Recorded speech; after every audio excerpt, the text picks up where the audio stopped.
Morning. I mean, good afternoon. It's like 5:55 unless you're on the other half of the world. What's up? My name's Schiller. Today we're going over everything within the Web3 space. If this is your first time watching me, stay a minute, find out if you get some value out of it, because that's what I'm trying to do. And if not, get the heck out of here. All right, Magic Eden. We're excited to announce a partnership with Zuki. Now, this is coming after obviously the diamond drop that Magic Eden's doing, where the thought is that they're going to be launching a token, and then the other aspect is Bored Ape Yacht Club and Yuga Labs also partnering with Magic Eden a little bit ago, and now we're seeing Isuki. What's going on with Magic Eden? Going forward, Magic Eden will be the preferred marketplace for Chiru Labs NFT collections, and Isuki will advise Magic Eden on the development of our ETH marketplace. So if you're tuning in and you're not really familiar with the situation, basically what's happened is there used to be a lot of creator royalties on these different marketplaces, and now a lot of them are optional. We've seen new collections come out, specifically with Yuga and their vessels, and the Kodamara, or one portion of that, or maybe both, where they had actually ingrained where the NFTs were only able to be sold on certain marketplaces. Now, off the top of my head, I don't remember which ones they were still allowed on, but you actually can't trade certain ones if you go on Blur or OpenSea. It's blocked. So seeing these guys go and move over to this, that's interesting. It goes back to our Marketplace Wars discussion. Ali A, what's going on? How in the halibut are you? Get ready to start Meebin through the sewers at Meit NFT. Will have a token holder benefit in Dookie Dash unclogged. So this is one of the big things when we go back to narratives within the space and what people are hyped up for and or are expecting, right? So with Yuga, a lot of people have said, okay, like I don't want to move my assets because what if there's something for the upcoming Dookie Dash, or, you know, you can insert whatever project that you want out there. But the idea of like, hey, some form of utility or extra perk is coming. We want to hold on to it. But, you know, the thing for me when looking at this is like, I don't have a Meebit, but the concept of these NFTs now actually being able to be brought into the games, I don't know if this is like 100% like connected where your Meebit works right off the rip, or if somebody needs to make it off of the Farcaster creator store. But either way, still something to note. And maybe that's why we'll see a little bit of movement on Meebits, which at the same time, they're highlighting Meebits in Dookie Dash. Daniel Allegre, the founder, or sorry, not founder, excuse me, the CEO of Yuga, has that there, and then a couple of others, big artists, and then I'm not sure who Eric Reed is, but I imagine a fantastic person, and this lovely person, Nash, highlighting that aspect, that all of them changed their PFP. Just wait, Ali. Once Shara, Aaron, all of them all switched to a particular NFT within the ecosystem. Now, speaking of Futureverse, they did have a session today with Redbeard Ventures. I guess there's an accelerator program that's going on. We'll go over a clip of them talking about an AI paper. I don't know if it was a patent per se, a little bit later, but OpenSea also highlighting Ready Player One. Don't think half of the space realizes that Futureverse is officially partnered with them, but they're saying imagine NFTs in these. And then Aaron McDonald highlighting, we don't have to imagine Futureverse is partnered with the creators of Ready Player One, and we're building it. So, Heroes of Mavia, it's gotten a little bit more attention over on the timeline. Just wanting to highlight this again. And if you are in a collection and they say that they are doing a token, I want to make it abundantly clear that it is extremely unlikely that they end up on Binance or Coinbase off the rip. We go to the notion of Yuga did it before, so there's a chance that everyone else can do it as well. That was some of the speculation within Futureverse as well for Root, and that ended up not being the case. Is that something that could happen eventually? For sure, but there was also these kind of like narratives and stuff that we were, you know, creating because we're like, oh yeah, this is going to be a game changer. And the likelihood of that happening is minimal, but what you'll typically see on a new token launch is all of these exchanges, because every token I've seen so far has pretty much launched on them, from Bybit, KuCoin, Gate, HTX Global, and MXC. So if you're launching a token, realize that it's probably likely it's going to end up on all of those, and those don't typically result in a huge uptick per se, but definitely something just to be aware of. Did every Pudgy Penguin just get $8,000 from the Dimension airdrop? So powering the internet of roll apps. When you scroll down here, they say Dimensions mainnet is live. Dimensions was conceptualized 2 years ago as a monumental vision of adding another dimension to the interchain and building a modular internet of rollups.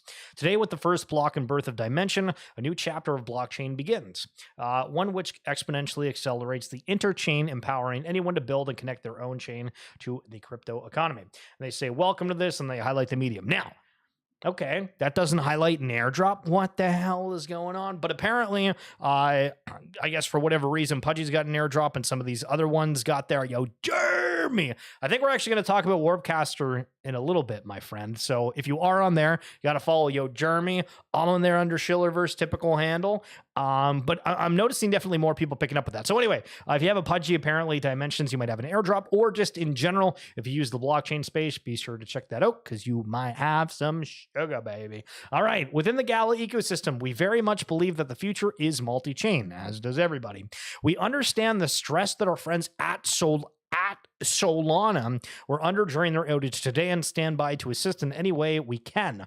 I can see a feature where Gala Chain could be used as a failover for other chains leveraging our node network. So I'm going to be totally honest with you. I have no idea the technical capabilities of how these nodes are, if it's for Gala, how it's supposed to help out with Solana. But I mean, I guess the notion is good with this, but I have never seen anything like this be spoken on my timeline before about how one ecosystem could theoretically help out another. But if you missed it, Solana was down for about 5 hours yesterday. The U.S. Treasury. If you find anything remotely entertaining in life, it's not going to be Janet Yellen talking, but let's play what she said today. Council is focused on digital assets and related risks, such as from runs on crypto asset platforms and stablecoins, potential vulnerabilities from crypto asset price volatility, and the proliferation of platforms acting outside of or out of compliance with applicable laws and regulations. Applicable rules and regulations should be enforced, and Congress should pass legislation to provide for the regulation of stablecoins and of the spot market for crypto assets that are not securities. We look forward to continuing to engage with Congress on this. With this overview. So, I mean, they're highlighting that they want Congress to pass crypto legislation. Apparently, there was some bill or something that got pushed for before that was really bad. They rejected it, I believe. I don't know. You know what I mean? You know what I mean? Yeah, Xander, blood is missing an arm and like 3 fingers. Sad. I was wondering what was going on here for a second because I was gonna say this looks like there's no arm here, but yeah, there's definitely some kind of deformity for that. Yo, Trader Pops, what's going on? Let's talk Root. Yes, I am in the stream again. Hell yeah. Yeah. Well, we're actually gonna, I got a thing saved up, I think back here. Yeah. Look, listen, I got it here. Don't worry. We're going to talk Root. Of course we are. But still, either way, the main point of like what we were just talking here with Janet Yellen is the fact of, okay, so they're trying to push Congress to have these legislation. So what does that mean for you, right? How is that relatable? Well, it is going to have an impact on the banks. We had the fallout before of this bank getting cut off for stuff. We're seeing certain businesses saying, oh, like we've been blocked for whatever reason because we are a part of, or the bank thought that we did something within crypto. And so is this now going to allow those processes to be a little bit easier? The stablecoin regulation also has the opportunity to give Coinbase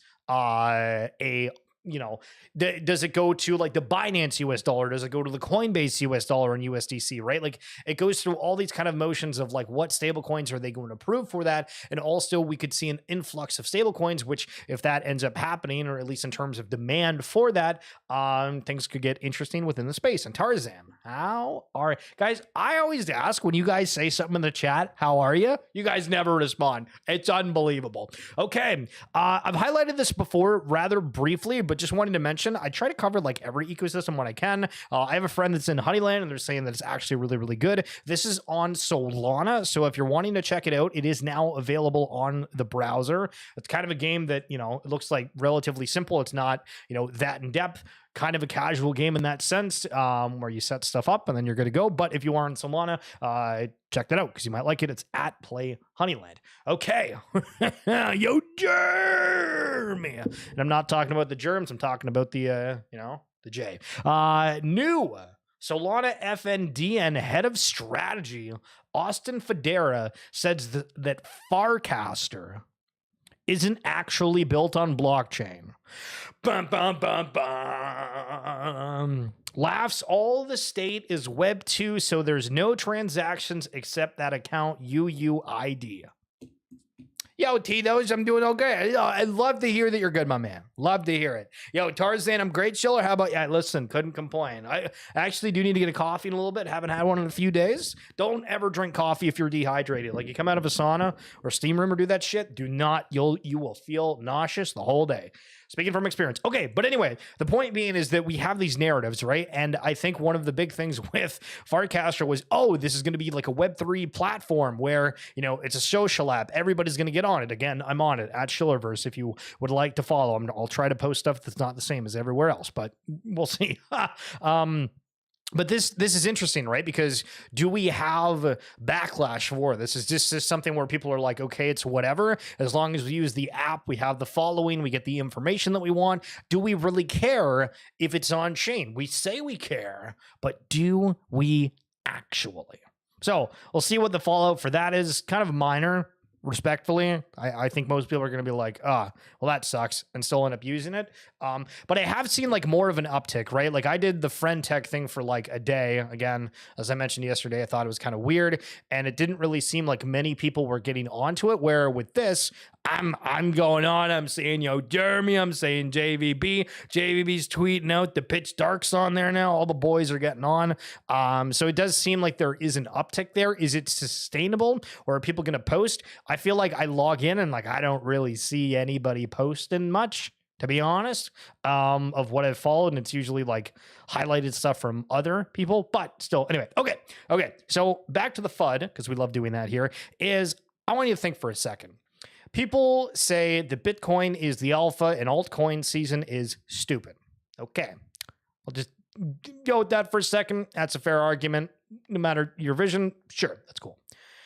But, when you look at some of these NFTs and things and you're like, all right, how many collections out there do we have that are relatively inexpensive, comparatively? Buffalo Space coming through with that 26 months. What an absolute beauty. Find it. True. So you're like, okay, you're going to spend 150 to 200 bucks on an NFT. Why in the hell are you buying whatever this is? Respectfully, why are you buying whatever the hell this thing is? So let's take a look. Let's be open-minded here for a second. It's got 400 followers, 3,333 digital art collectible wormies wiggling on the Solana blockchain. Okay. It's art. Fantastic. Tarzan, gold star. Because here's the thing. We have to segment things. Do you want something that's potentially an asset-yielding asset, or that has a bigger vision, or something that is literally just going to be art that you think is cool? Because that is absolutely fine. However, I feel like there's a lot of people that get into the space and they're like, oh, I want to find these like great NFTs and I want to do this, that, and the other thing. And then they buy something that's art, and do they actually like it? Or is it something where they see it on the timeline like this and they're like, oh, somebody else is talking about that and it seems all right. Let me get into it. But yeah, I'm not wasting my Solana on that, respectfully. Okay, more narratives. We love narratives. If you guys are enjoying this video, give me a little bit of a thumbs up, please, and thank you. Of course, please, an extra thank you. We highlighted a sale from Bato, and it was an AI-generated piece. And I'm going on my timeline today, and this pops up, and I'm like, this looks decent, but I don't know. There's just something about that. And so this guy is saying there's a sale coming up, and then you click it, and he says AI artist, prompt engineer, Solana, Dali, Midjourney. I'm like, okay, so this guy's an AI artist. All right, let's connect it to yesterday where we saw the big sales. Would you guys, give me a genuine opinion here, would you guys mint this, knowing that it's AI generated? Yay, nay, kind of maybe? Depends on the price. That's the killer right there. Depends on the price, right? And so do we have a point now where people like the narrative of the artist isn't really what it was, because we can just say that the AI art, it's just art, Buffalo. Where before it's like, oh, this is an artist that are trying to, make a living, yada, yada. Well, I mean, arguably the same thing goes here, but one's drawn by hand or maybe some computer assistance, and one's completely generated by them typing in character with flowers as a mask, wearing a suit. That's it. T-Doge A, Buffalo, you're saying no. Okay. But this is going to be something that's going to be popping up more, right? And so, I mean, it's cool that they're saying like, hey, I'm an AI generated artist and I'm not lying about it, right? It's good that they're not lying about it per se, but this is going to be a narrative that's going to come up a lot. And I'm curious how the entire space reacts. Now, to the altcoin conversation to Bitcoin and whatnot for Solana a moment ago, Fred saying alt season is a waste of brain cells. Focus on Bitcoin plus Bitcoin ecosystem only. Everything else will eventually crash and burn. I feel like that's just like wildly inaccurate. And maybe this is like as a young person that's looking at the entire blockchain space and being like, okay, there's going to be, trillions of dollars built from products across the board.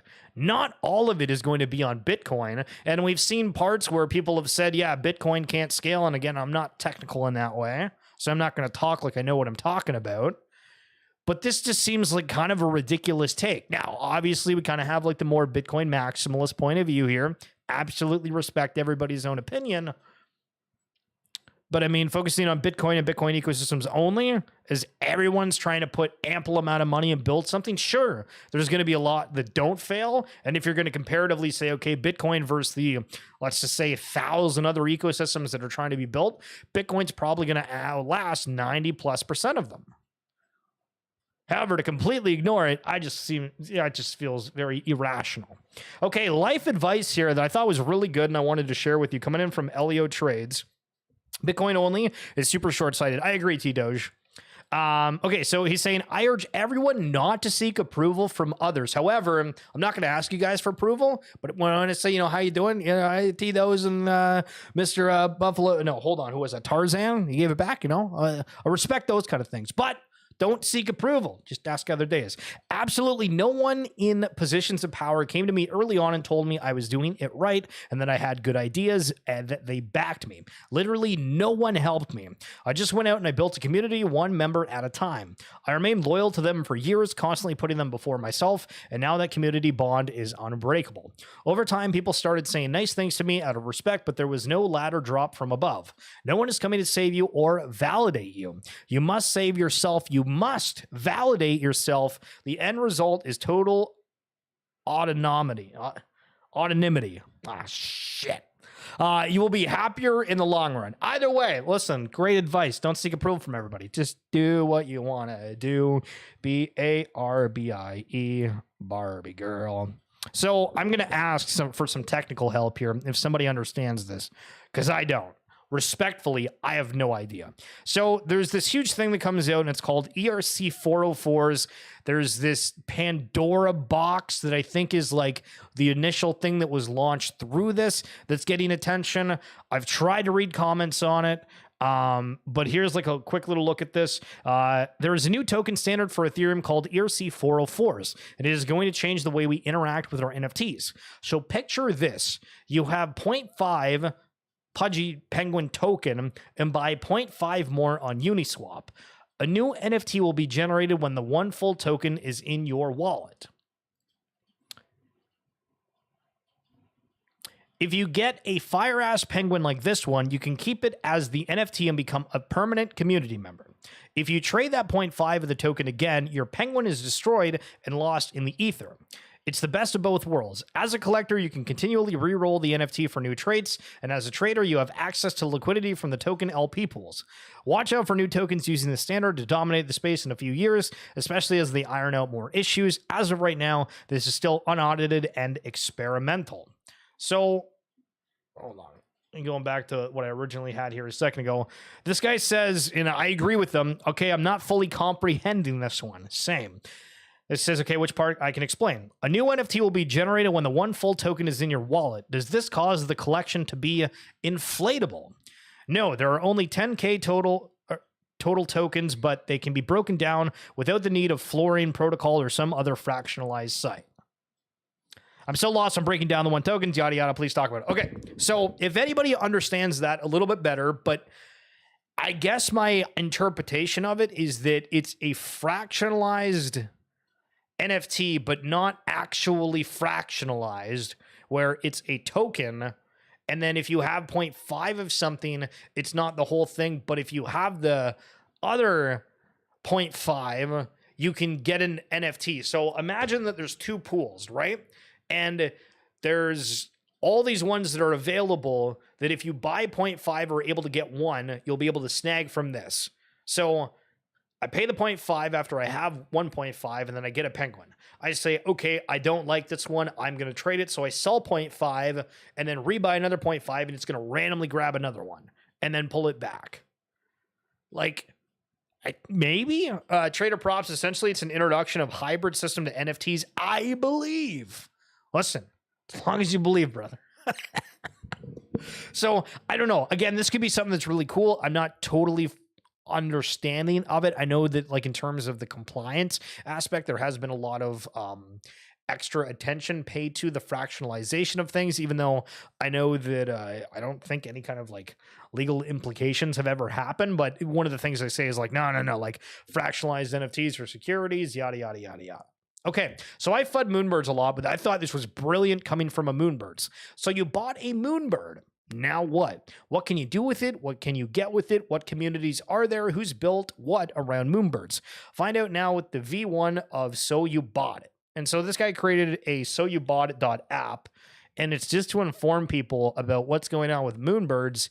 And I think that it's a, not only a site, but could potentially also be a email.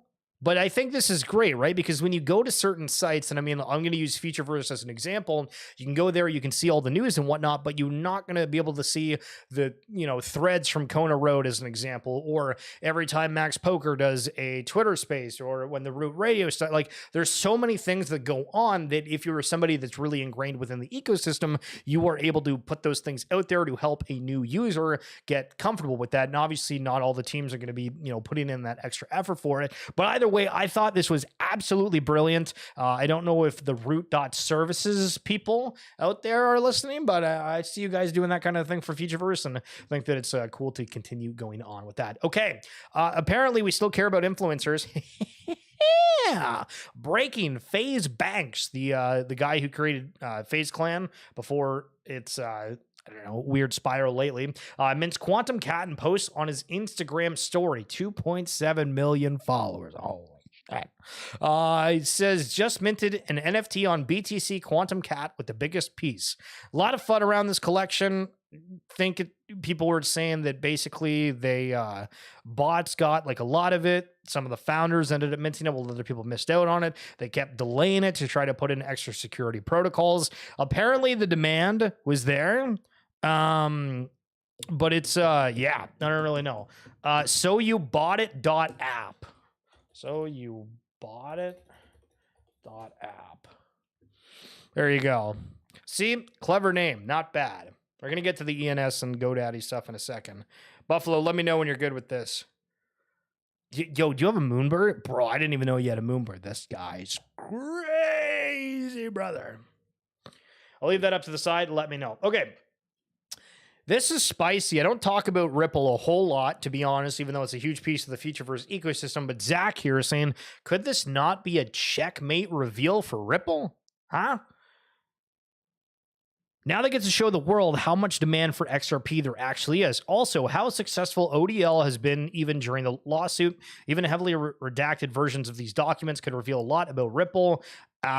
So basically, TLDR is that I guess the SEC in one of their, sessions with Ripple, the judge approved forcing Ripple to show their finances. I don't know if it's for like a year, for the entirety, or what, but this person spinning that is okay. So these documents are now going to be public to show, hey, here's how much demand there is for things. But at the same time, if those numbers are kind of small or it's not actually that high of demand, then it turns into kind of a bearish case, but still something to potentially look for. Okay, GoDaddy X ENS domains announcement. I funded this a little bit. I didn't really fully understand it. I don't know if I totally still do, but let's go over this from somebody who's writing threads about it. ENS announced a partnership with GoDaddy today. Through GoDaddy, your domain name service or your DNS name can be used in the ENS ecosystem via DNSSEC, which basically allows DNS records to be verified on demand via an off-chain gateway. And this can be done on other registers, but this is integrated into GoDaddy's UX. So you can see in here, when you click it, you'll actually have this thing where you can link your Ethereum address successfully. Basically, this allows you to link your Web2 domain name to your name on Ethereum for free via one of the largest and trusted domain registers in the world with 20 million plus customers. So why would a company want to do this? It simplifies brands to leverage their existing domains to use for on-chain. Using a domain versus OX address is safer, and there is also tokenization, which will bring unlimited possibilities with domain names, including fractionalizing, taking out loans on domain names, instant domain transfers, DAOs that have ownerships of domains, plus more. But what does that mean for your .eth names? .eth names are the native ENS TLD. Since they do not work on all browsers, they do not abide by ICANN's rules. Many prefer .eth if you care about custody and owning a self-sovereign identifier, and you feel that brand protection is deemed a high priority and you want to protect your brand name on .eth. So, I mean, I don't know exactly how this works for somebody that has your same domain name as a .eth. Like, let's just say it's like Coca-Cola.com. If they don't have Coca-Cola.eth, they're not going to be able to use that exact name, like, right? They're highlighting some other stuff within there, but I'm still like, I don't totally get it. And so going back to my profile, I made a tweet last night and a couple of people responded for it, which was awesome. But I said, so the concept is you can link your website domain, whatever your .com is, to a crypto wallet.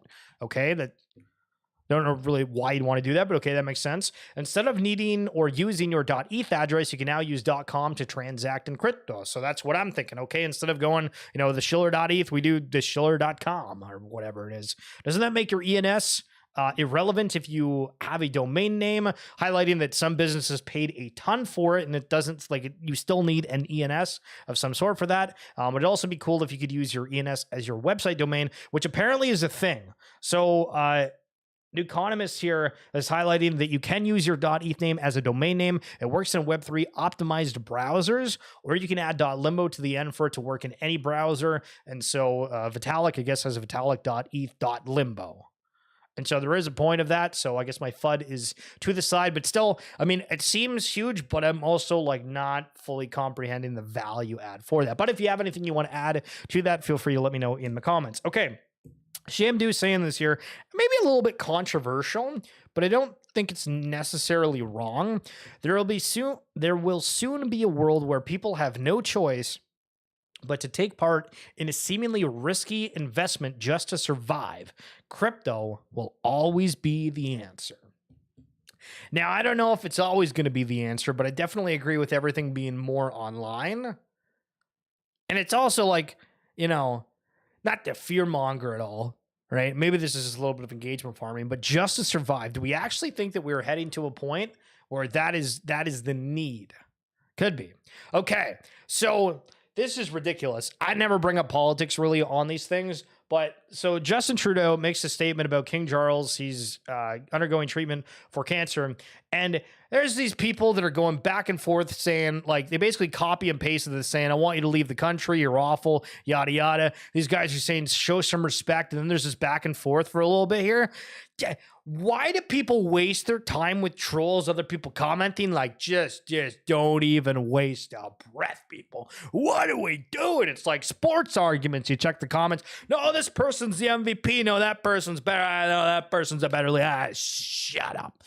Not shell shaming, not shell shaming. Yeah, not cell shaming, but gonna have to limit this. So happy my piece has found a home with you. Post when it's then quickly listed on secondary for 0.5 above mint. So if you don't know, Claire Silver is an artist that does photography, but also I guess AI art 2018. And yeah, so they post stuff, they sell stuff, and they're highlighting how many people are like, ooh, this is great. I love it. Woo. Go on the timeline, shoulder bags, and then instantly list it for double the price and hoping some sorry suck buys it for double. Always remember, be careful of what you read online. The people trying to create those narratives for you. All right. The 2024 Grammys drew in the biggest viewership in 4 years with 16.9 million. That is crazy. That also highlights, okay, people care about music. I shared the Tracy Chapman thing that I thought was great. A lot of good performances that night. I think that the NFT and Web3 space, we kind of passively talk about music, but it's not been fully implemented yet. However, listen, 16.9, biggest one in the past 4 years, maybe. Music's going to be coming roaring back. Pokemon X 100 Thieves. We're getting to the root discussion here in a second, but 100 Thieves is doing a collab with Pokemon. And so when you look at these, okay, generally speaking, they look rather average, right? It's the logo with the Pokemon. That one looks a little bit more kind of fluxed with it. But then Nadeshot actually had to respond to this because of how much hate there was regarding it and complaints. And so we're going to watch this for about a minute, but just think of the pre-mint FUD that this basically represents for an NFT founder. Today is a great day for 100 Thieves because we finally got to announce the 100 Thieves Pokemon apparel collaboration. This has been in the works for over a year. You know, a lot of these collaborations that we do, you actually don't realize how long of a process it is to finally deliver the product to you at your front door. But that's not for you to worry about. It's not something that you, I guess, necessarily should care about. But with 100 Thieves and Pokemon specifically, this has just been a dream come true. I played Pokemon Red. It was probably the first game that I was ever addicted to. I collected the cards, watched TV shows before school, and it just holds a very, very special place in my heart with my childhood. And so to unveil a collaboration of this magnitude is just, it's a dream come true. And the best part about it is I love the product, and I think it's some of the best product that we've ever made. I say that pretty much for every drop, but if you're not pushing yourself to innovate on the product that you are delivering for all of you in our community, then you're doing a disservice to yourselves and the community itself. So I've seen a lot of these news outlets like Deserto and Jake Lucky. It's making its rounds throughout the internet. And a lot of the images that they're posting are for the printables, the t-shirts that we have coming in this drop. You know, you see just a Pokemon in front of our logo, and a lot of people don't think that it is as creative as it could have been. But here's the rub. A lot of people that see those images, they don't get to see the actual lookbook of the full breadth, it's one of those words, of product that's going to be available. For instance, right now, I'm wearing a fleece quarter zip with Pikachu's footprints all littered throughout the front and back of the actual quarter zip, and it's unbelievably comfortable. It looks great. I posted this in an Instagram story a couple weeks ago. Nobody knew what it was, and I had a million messages about what sweater you're wearing.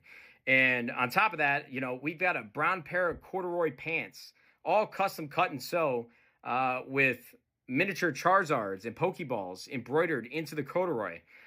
We've got a cashmere sweater, a Letterman's jacket with Pikachu and custom text all throughout the front and the back.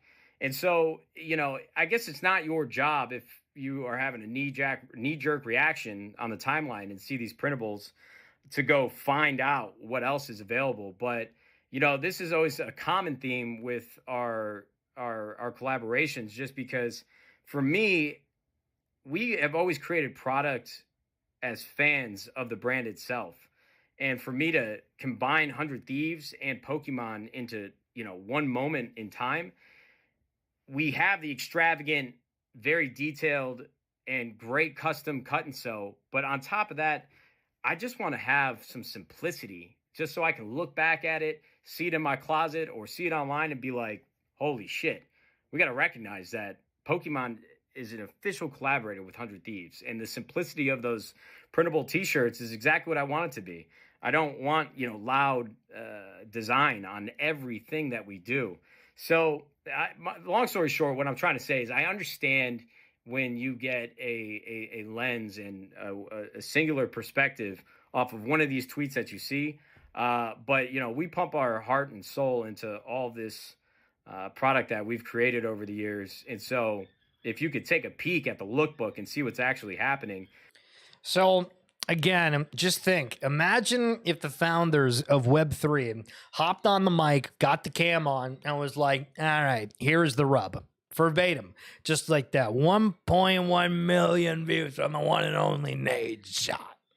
That's crazy. But still, I saw that and all I could think of was the NFT founder FUD. And yeah, no, I think it's pretty cool what they're doing with that, Jeremy, and that Poke Gear is fire.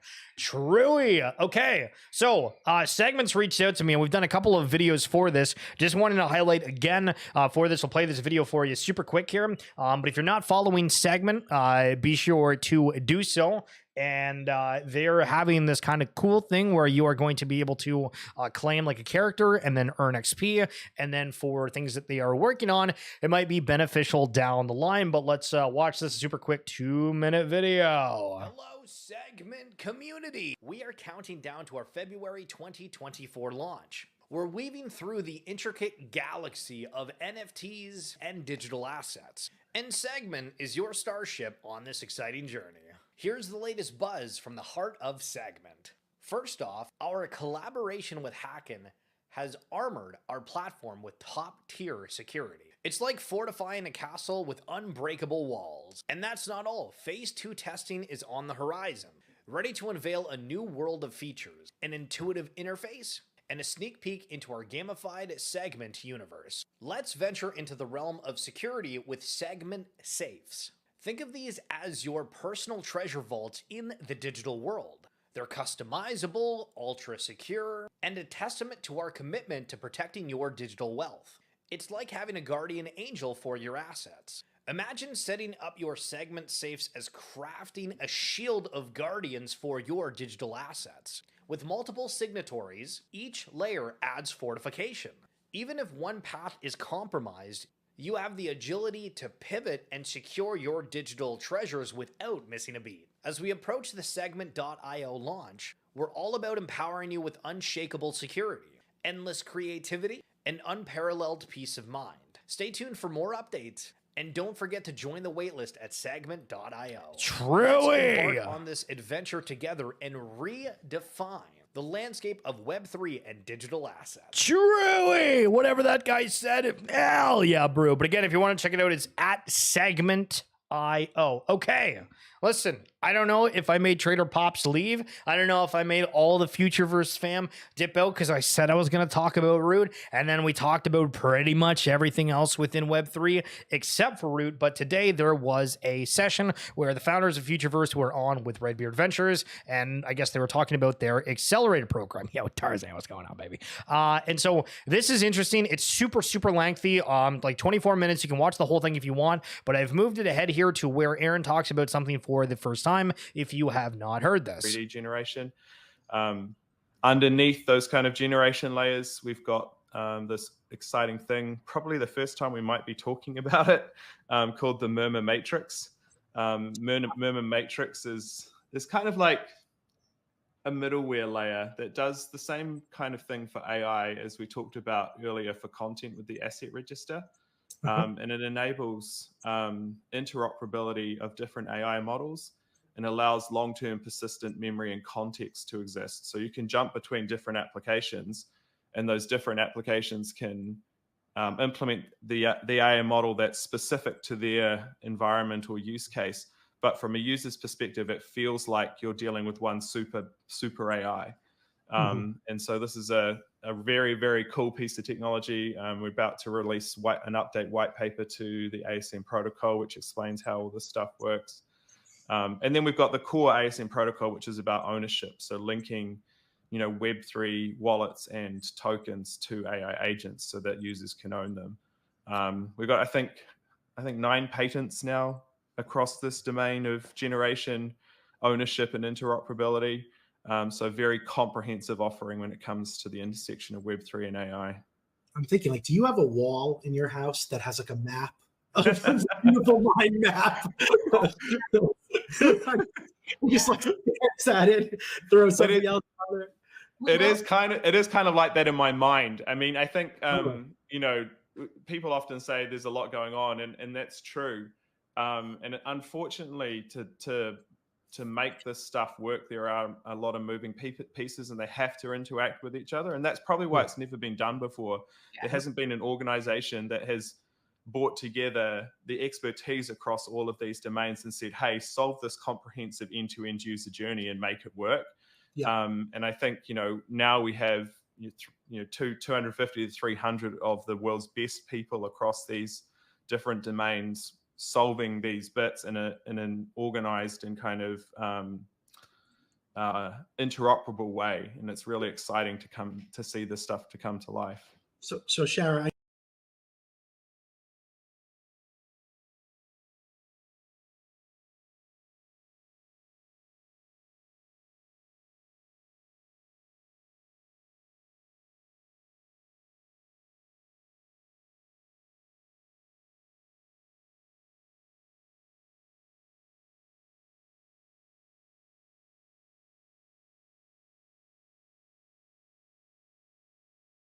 did this entire spiel, and Tarzan just said that I'm muted. Thank you.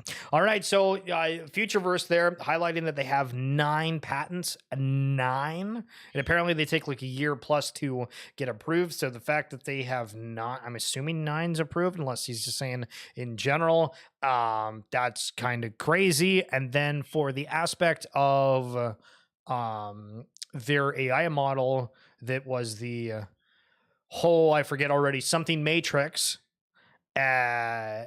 where it like the users all seem like it's a supercomputer, but it's able to connect in these different ways. You know, we talked earlier in the show about like these AI artists, and you know, for half of my thumbnails on YouTube, if you guys watch the videos, I've been using like AI ones because I'm like, okay, like I can go yee, right, and put my face on something and try to make it like clickbaity, or I can type in like exactly, hey, I need me and a salon. Like here's an example, right? If we go over for the one yesterday, this one was a banger. I thought maybe it's dog shit, and you can tell me if it is. But for the Solana phone one yesterday, when we were on the lives here, I'm gonna need to go to like my actual channel. Sorry, one second.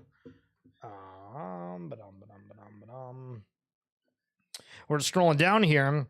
Maybe a little bit small. Try to enlarge it. But this one I can put in a picture of my face. Be like, I need a phone falling with a whole bunch of people wanting to get it, and me getting it, and then I also need a massive storm, because that's the storm that's creating, right? And then you get to do exactly just that. And then this one, I need a graveyard full of paintings, right? Because NFTs are dead. CAC W, right? Like, it's so easy to put these things. It fits the narrative. And I don't know, like, do you prefer the ones where it's me just saying, okay, here's a quote, or here's like a couple things that are highlighted within it? I thought the Say one was fantastic, where it's like a shop. We have the 30 minutes max with the clock, celebrities trying to siphon money from everybody with these magnets. It's, listen, the power of AI. You might not be using it in your, every single day currently, but it's crazy what's going to happen. Momo Matrix, Meme Matrix. Yeah, it could be the Meme Matrix. Truly. And one of the other things that I've been talking about a little bit within like the Futureverse Discord is I popped in today and I was like, okay, like I'm a little bit confused because we're seeing random points where there's a lot of like key opinion leaders. That's what a KOL is, or influencers. We're seeing this kind of flip flop between the two terminologies here, but basically they're the same thing. And we're noticing that like people are like talking about Root, and there was like some guy the other day that like talked about Shara but called her like Shirira, and like today there was a bunch of people that were posting about Futureverse and Root, but the way they spelled Futureverse with like a capital V, like McDonald's, where you do the capital M and then the capital D per se, right? And it's like, okay, Like it's just Futureverse without the capital V in the middle of that. And then Chara's name is spelled wrong. And there's all these questions, right? It's like, where are all these people coming from? And if it's all natural, holy sugar shit. We're burning, brother. But with that being said, that's going to do it for this edition of XFeed. Tarzan, the KOLs feel like bots. Big time. Big time, big time. But luckily, we got the authentic people here and you in the chat. And gosh darn it, it's lovely to have you guys here every day. I don't know if the times are working. I feel like I'm kind of doing it like at any point. I tuned in on Twitch yesterday because I follow Gary V.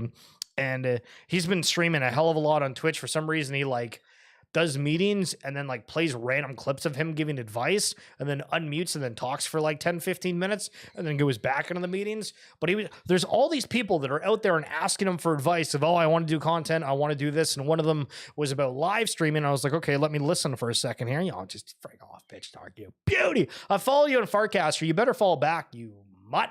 And so what happened was Gary's like, oh yeah, like for people that want to stream, like it doesn't, I guess like for the time you probably want to have it at the usual time, but if you're at a dentist office and you can only stream once a week from your dentist office, at least you're going live, right? Like do it. And it's like, okay.